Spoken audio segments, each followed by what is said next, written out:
Shooting ফ্লোরে সুচিত্রা সেনের mood এবং আচরণ নিয়ে নানা গল্প প্রচলিত ছিল। পরিচালক অজয় করের ছবি সাত পাকে বাঁধা শুটিং চলছিল আনোয়ার শাহ রোডের একটি স্টুডিওতে। একটি দৃশ্যে বারান্দার ফোরগ্রাউন্ডে খাঁচাবন্দি একটি সবুজ টিয়া পাখিকে রাখা হয়েছিল। সেই পাখিটিকে ফ্রেমে রেখে নায়িকার কয়েকটি শটও নেওয়া হয়ে গিয়েছিল।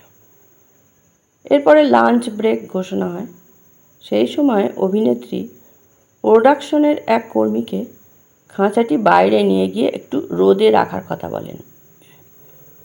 সেই কর্মীও সঙ্গে সঙ্গে তার নির্দেশ পালন করেন, কিন্তু স্টুডিওর বাইরে আসতেই আচমকা খাঁচার দরজা খুলে হাততালি দিয়ে পাখিটিকে মুক্ত আকাশে উড়িয়ে দেন সুচিত্রা সেন।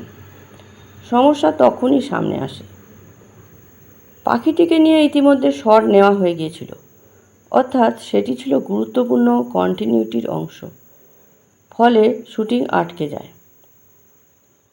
বিষয়টি নিয়ে প্রশ্ন করা হলে অভিনেত্রীর একটাই জবাব ছিল, খাঁচার মধ্যে বন্দী হয়ে পাখিটি খুব কষ্ট পাচ্ছিল, তাই সেটাকে মুক্ত করে দেওয়া হয়েছে।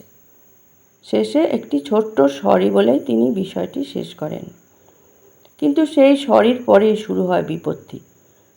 তড়িঘড়ি লোক পাঠানো হয় নিউ মার্কেটে। সেখান থেকে আবার একটি নতুন টিয়া পাখি কিনে আনা হয়। ততক্ষণে প্রায় 1 ঘন্টা লাঞ্চ ব্রেক নষ্ট হয়ে গেছে। পরে নতুন পাখিটিকে নিয়েই বাকি শুটিং সম্পূর্ণ করতে হয়। এমন অপ্রত্যাশিত পরিস্থিতির মুখে ইউনিটের বহু মানুষকেই নানা সময় পড়তে হয়েছে।